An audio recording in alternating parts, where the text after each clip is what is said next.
انما نطعمکم لوجہ اللہ لا نرید منکم جزاء ولا شکورا. قرآن کہتا ہے, میں بس ایک حدیث سنا کے بات ختم کرتا ہوں تاکہ میرا یہ موضوع بالکل کمپلیٹ ہو جائے. دیکھو نبی, وہ واقعی ایک ہی حدیث ہے, اس کے بعد مزید بیان نہیں میں کھینچوں گا. نبی صلی اللہ علیہ وسلم نے ایک صحابی کو دیکھا, آپ درخت لگا رہے ہیں, توجہ ہے نا آپ لوگوں کی.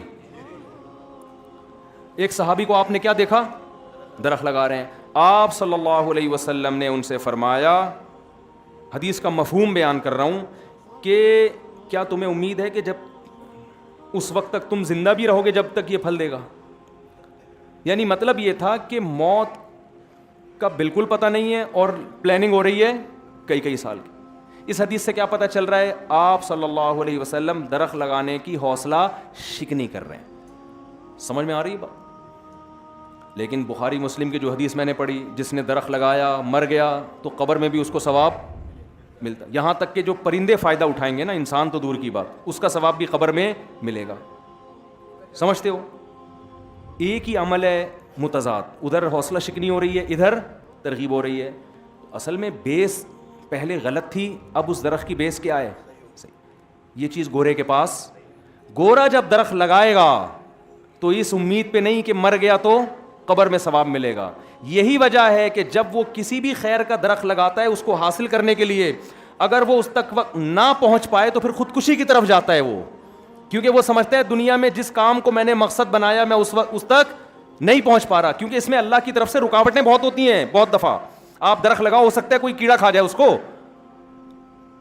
جاپان میں ایک صاحب نے, جاپان بہت رہ کر ہے, انہوں نے کہا جاپان میں کوئی خاتون کے بیٹے کا نمبر 1 نمبر کم آ جائے اور 1 نمبر کم سے وہ امتحان میں میڈیکل کالج میں ایڈمیشن سے رہ جائے تو وہ کیا کرے گی. میں نے کہا صبر کرے گی. انہوں نے کہا نہیں, زیادہ امکان اس بات کا خودکشی کرے گی وہ.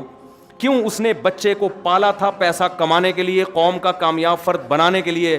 1 نمبر کم ہو گیا, اس کی محنت ضائع ہو گئی. تو جو دنیا میں اس کا مقصد تھا وہ حاصل نہیں ہوا تو یا خودکشی نہیں کرے گی تو ڈپریشن میں تو جائے گی نا. کیا خیال ہے بھائی؟ لیکن میرے بھائی جو بچے کا درخت لگا رہا ہے ڈاکٹر بنانے کے لیے, یہ بھی تو ایک درخت ہے نا. درخت کی نبی نے مثال دی ہے, احادیث میں مثالوں سے اصول سمجھائے جاتے ہیں. درخت کی ایک مثال دی ہے, جیسے درخت خیر کا ذریعہ بنتا ہے, ایسے ہی آپ اپنے بچے کو اگر ڈاکٹر بنا رہے ہیں کہ اس کی خیر سے دنیا فائدہ اٹھائے گی, بن گیا ٹھیک ہے, نہیں بنا نیت پہ ثواب تو بھی ٹھیک ہے. جو آخرت کا ہدف تھا وہ تو حاصل ہو گیا نا. یوسف علیہ السلام کامیابی کے اسباب اختیار کر رہے ہیں, جو ہو رہے ہیں ٹھیک ہے, نہیں ہو رہے تو کس کی طرف سے ہو رہے ہیں بھائی, تو پریشانی تھوڑی ہو رہی ہے. تو اس لیے اپنی زندگی کا کوئی ہدف بنائیں, کوئی مقصد بنائیں اور یہ سوچ کے زندگی گزاریں کہ ہم نے کچھ بڑا کام کر کے دنیا سے جان. کچھ نہیں ہوتا آخرت میں, آخر میں 4 شادیاں کر کے چلے جاؤ یار, قبر پہ لاتیں ہی پڑیں گی نا.